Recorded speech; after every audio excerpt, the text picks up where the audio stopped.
Let me ask you some questions. Do you like Carrot? Do you want to see Carrot? Do you want to meet Carrot? Do you want Carrot to come back?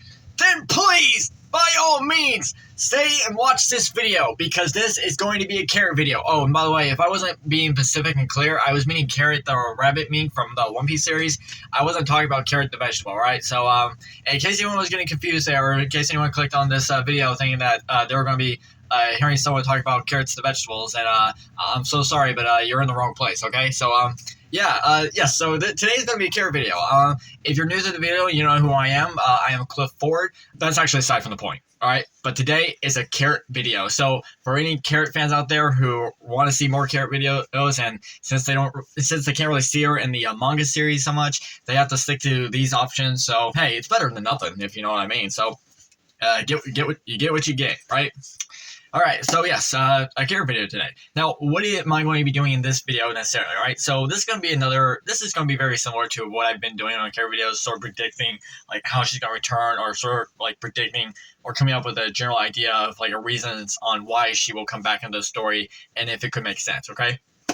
So if anyone is familiar, that about a month or 2 months ago, on one of my Carrot videos I did a Carrot's cover story idea, sort of predicting, or sort of coming up with an idea of how Carrot will necessarily return by going over cover story, right? Now keep in mind, if that still plays out like that, I'm still fine by that, right? So even with this new option I'm going to be presenting, it does not necessarily change the fact that I'm against what I stated before, all right? So just be clear on that. So I'm basically going to be sort of coming up with a new idea, sort of presenting a new option, right? And to me personally, I'm okay with both options, okay? But before I can really get into the whole Carrot cover story situation and sort of explain this other one, I need to take a break from Carrot. I know a lot of people are probably so wait, hold on, stop, all right? Before you turn off your computers, please bear with me, okay? Please, all right? I'm sorry, but I gotta take a break from Carrot, and oh my. That sounded so wrong on so many levels, saying that coming out of my mouth. I gotta pick Carrot over to the side just for a second, okay? And I gotta explain something else, okay? Which will help lead into the Carrot situation, okay? Alright, so to take a break, and we're gonna move over to the Law and Blackbeard situation, actually. And I bet a lot of people are thinking, okay, we're listening. What are you talking about? Okay, now, we know in the current events of the manga, like that, or as far as we are aware of, if it's still going on, that Law and Blackbeard are actually in the middle of a fight, right? Unless the next time we meet, Oda shows who the victor is, okay? But right now in the current story, they are still fighting as far as we know, okay? Now, interesting enough, when they first meet, right? Now, they probably interacted with Matt before, it's like that, but right now, in the current events of the manga, from what we're reading, when they basically faced off against each other the first time, it basically came to the point where we found out that Blackbeard is actually trying to hunt down the road poneglyphs, okay? And Blackbeard even mentioned that, Kaido had one too. You must have some copies of it, okay? Now, here's the thing. Law is not an idiot, okay? So Law has never been described as an idiot. It's like that. So to me, it would seem kind of a dumb thing for Law to keep something that valuable or something that easily possessed that can easily get taken over, right? Law knows that he's going up against a lot of strong fighters, and especially like a lot of strong pirates, okay? So you'd have to stop and think, would Law actually keep copies of his road poneglyph so easily on his ship? So even if Law were to necessarily because let's just stop for a minute and just think that, let's just say Law did lose the fight against Blackbeard, right? Now, of course, that would be the easiest way to take it, that, if Law did have the things on his ship, Blackbeard could easily take them, no problem, okay? So there's nothing against that. But what I'd like to present here is a second option, that what if by chance, all right, just hear me out, Law didn't actually choose to keep the road poneglyphs on his ship, all right? Keep in mind, Law is a very smart person, all right? So maybe by another means, he basically kept a different way of what those road poneglyphs were, instead of copying their means, right? And keep in mind, and a lot of times in those situations, he was with Robin's when he met those poneglyphs, okay? On Zoe, Robin was there too, all right? And even in 101, Robin was there too. So by all means, Robin probably translated the poneglyphs for him and told him what they actually stated, okay? What they actually spelled, okay? So there would be no reason for him to have rubbings of the poneglyphs at all, right? And we do know that in one chapter he gave a poneglyph rubbing to a kid, but does that indicate necessarily that, you know, that was his only copy? Because think about it, if he took a copy of that and that was his only copy, and he gave that to the kid, then he didn't have one because he had no need for it, because Robin already told him what it said, and he already had that in memory, all right? So there'd be no reason for him to have a rubbing of it, all right? So moving on, what I like to present here is a second option that we do know that, all right, and you're probably already started getting at where I'm coming with this, okay? We do know that there is a poneglyph on Zoe, right? And to be honest, the one on Zoe would probably been the most difficult for anyone to necessarily find, actually, really, because the fact that it's on a moving island. Well, not a moving island, but it's on it's on the back of a giant elephant, and that's walking around aimlessly, right? And the only way to get there is through having a Viva card of Zoe, right? So, and we know that Law has a Mink on his crew, Beppo, and obviously he would have a Viva card to Zoe anytime he wants. So if Law loses the fight, and Blackbeard is searching for the poneglyphs, but Law doesn't have any rubbings of it, because we know how he's because we know Law's a pretty smart guy, right? That wouldn't be a very smart thing for him to do, because he would know that the chance of him always winning a fight would even match up right. And look, this is not to say that I'm trying to be rude against Law fans and stuff like that, right? All right, nothing at all, okay? So what if by chance, instead of Blackbeard finding a poneglyph rubbing of any poneglyph, Blackbeard instead finds a Viva card to Zoe. Now, this would also be a good nod or reference to even back when the whole traitor thing was coming about, and they mentioned that the only way they could get there to Zoe is that they had a Viva card, okay? And Inuarashi basically stated that afterwards he hoped that the Viva card was lost to the sea, and by all means, by chance, that Viva card could be totally lost to the sea. However, this could be like a good nod or reference to it, the fact that if anyone had a Viva card at all, if anyone had one or anyone was able to obtain one, no matter how it came to be, they could always find Zoe no matter what, all right? So, and that basically leads to the main point of what I'm getting on this story, is if instead of saying like Aramaki coming to Zoe, instead, what if by chance it's actually Blackbeard, okay? And be honest, both of those choices are bad choices for Kyarotto to go up against, right? Reality is, not one of them should be able to win against, right? Doesn't matter if it's Aramaki or Blackbeard, right? Both of those are out of her league, and you can think about it as like, wow, which one's more of the deadlier situation here? So, yeah, so that's basically what I'm presenting out here on this Kyarotto video, is what if instead of Aramaki being the one to come and attack Zoe, it's Blackbeard instead, okay? And this could actually be like a good thing, because, and this could, think about it, like Kyarotto and the Minks are always like, even though they have the Sulon form of the night, they always believe and support the dawn, all right? They always believe in bringing out the dawn and hope that the dawn will come, all right? And Blackbeard having the dark delve for being a Logia of darkness and able to literally, and wants to cast the world in eternal darkness. The darkest night is just before the dawn, and for Kyarotto and the Minks to literally go up against literally the darkest pirate in the active story right now, with the darkest secrets and probably the darkest malicious that we have no knowing of, like what his true goal is. For Kyarotto and the Minks to go up against this person right before the dawn actually makes a lot of sense, all right? And you'd have to think of like how horrifying it would be for Kyarotto is if Blackbeard actually attacked and sucked all the Minks into his black hole, right? So keep in mind that Blackbeard has a technique called black hole, where he basically sucks everything into a black abyss. Now, we don't actually know what actually happens to people in this black hole. They might die, they might get sent somewhere else. Like, it's hard to say. Like, there are a lot of theories like how black holes work in like actual nominal spaces and stuff like that. Some things say that it transports you to another world. Some things that it just sucks you in and crushes you into dust. Like, it's like an empty space and you can never get out. It's like there's so many things on it, but knowing how Oda chooses to go in that direction with his black hole is really up to Oda, and Tuni tells us exactly what it defies, all right? And for Carrot to basically experience that and to basically come across that would have to imply that, it would basically give us that something, Carrot has just gone against something that she cannot not defeat, all right? And really would come down to one option, that Carrot would need help, right? And I know for a lot of people out there who love Carrot and say like, Carrot's stronger on. Why are you saying Carrot needs help? It's like, look, we want Carrot to join the Strike crew, right? And this is basically what I'm stating at, and what I'm getting at in this within this situation. What I'm basically presenting here is that Carrot will return to the Strats and ask them for help, to basically state what had happened, and no matter what, this would give Luffy more and more reason to help Carrot, all right? Because we know Luffy and the crew are going to go up against Blackbeard eventually, all right? That's no denying, all right?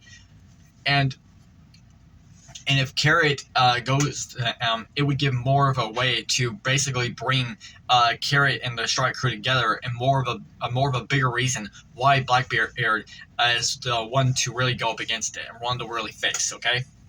Hey, I forgot to mention that I believe the next island where Carrot reunite with the Strides will be in Elbaf, so I'm just mentioning that here. Thank you. Having Blackbeard instead as the main threat of it, okay? Now look, as I said before, am I saying with 100% confidence that this is actually going to be the case? No, I'm not. I'm just sort of presenting an idea, and I think it could work out. That's all I'm doing, okay? Now, before I initially end off this video and stuff like that, there are other things I want to go over as well, okay? I mentioned this in my last Carrot video and stuff like that, but I feel like there's still more to it that I need to explain, okay? So, ever since Carrot left, okay? So, in the last actual chapter that we saw Carrot, okay? Remember, Carrot was offered to become the leader of Zou, okay? By Nekomamushi and Arashi, okay? We all got that covered? I'm sure everyone knows this, okay? But that's not actually the main highlight of what I want to talk about, right?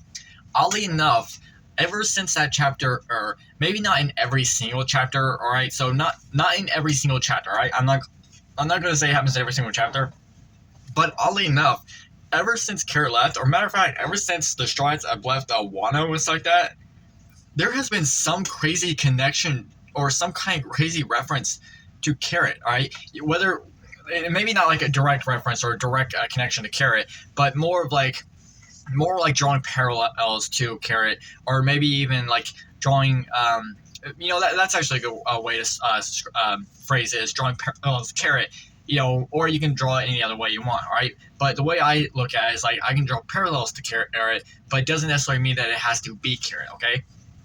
And what do I mean by this, okay? Well, let me go over a few things, okay? All right, so take, for instance, in the chapter where Luffy is mentioning his true dream to the Strike crew, all right?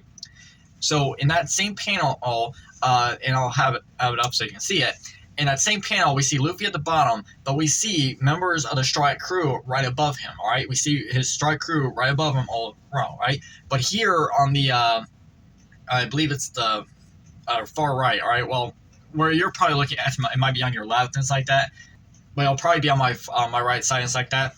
We see the Sunny, okay? Now, why am I pointing this out, all right? Well, keep in mind, the Sunny is basically an animal, all right? It is an animal that is basically representative of the sun, all right? And what animals do we know are heavily referenced or believing into the sun most notably, all right? This would be the Minks, and their goal or their dream, or more often Pedro's dream, all right, to basically bring the dawn, all right?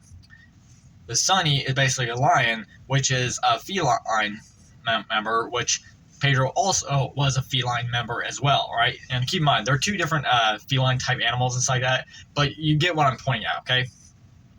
And we do know Carrot had the biggest connection to Pedro overall, and there's actually more on Pedro that I want to go over, right? So it gets kind of crazy when you think about it.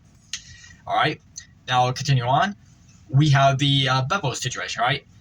For a long time, Carrot fans have been sort of stating that Carrot would be great for the lookout, all right? And oddly enough, when the whole Law of Blackbeard situation goes off, Oda gives us one small panel and basically shows us that how well a Mink is at being the lookout, right? Or even showing like how good of a observation kind of person they can be, even without having observation hockey. Okay. Another situation could be when the whole mechanic shark was getting ready to attack the Strike ship. Frankie let out a new barrel, a rabbit barrel, and with rabbit ears on it. And for a lot of people were speculating that Carrot was going to hide in a barrel. And there's another situation. In the recent chapter, all right, spoilers, all right? So this is going to be a big spoiler if you have not just read the recent chapter, all right? 1066, okay? But in this chapter, we find out that Jaguar D. Saul is alive, all right? Jaguar D. Saul, all right? Now, you're probably wondering, what does he got to do with Carrot? Well, he doesn't have anything to do with Carrot directly, all right? However, did you guys know that Carrot and Robin have a connection to us? Have a very, Robin and Carrot have a pretty big connection to something that most people probably didn't even know, all right? Or unless you're like really a good One Piece fan and you know what I'm talking about, all right? Both Carrot and Robin have a connection to a jaguar in some sense, all right? Robin, who Homeland or O'Hara was burned down, Jaguar D. Saul was a Marine who chose to help protect the citizens of Wano instead of following his duties and stuff like that, all right? His real name was Jaguar D. Saul, all right? And then here we have Carrot, whose mentor, Pedro, was a Jaguar Mink, okay? Both Robin and Carrot have connections to a mentor or like a figure that who protected them and looked up to them as being someone special to them, to be someone to give them a reason to fight on and not to die or give up in that moment and stuff like that, okay? For Carrot, it was literally a character who was a Jaguar Mink, all right? And for Robin, it was for a character's name who had the name Jaguar. It's crazy when you think about it that in every small instances, all right, for oddly enough, you can see crazy connections to Carrot in some kind of parallel.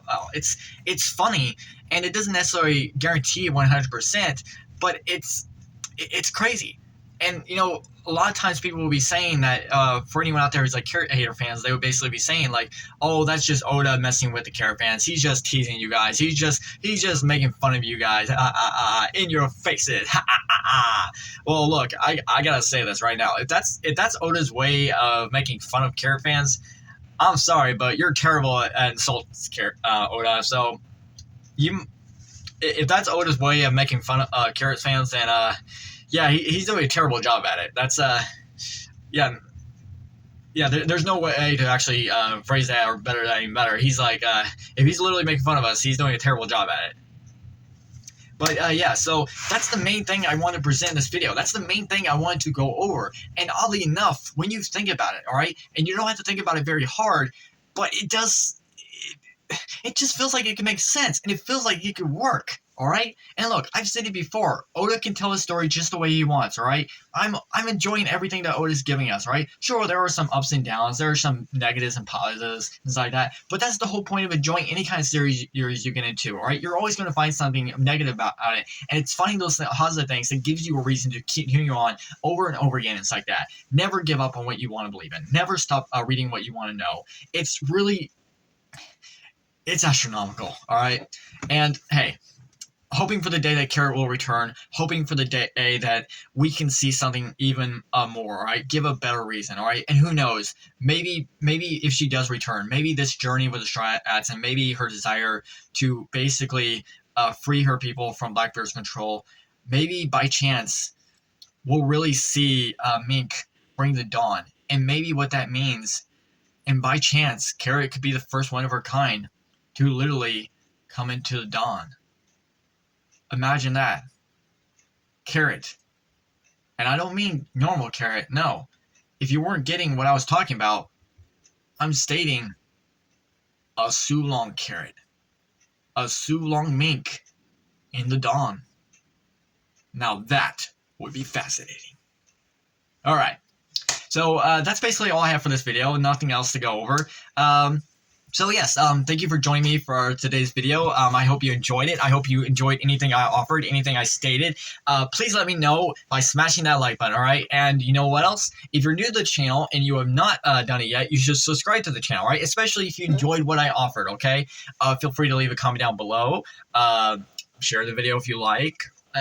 Whatever else there is, all right? There's probably 100 options that I'll probably be an old man by the time I get finished listening to all those things.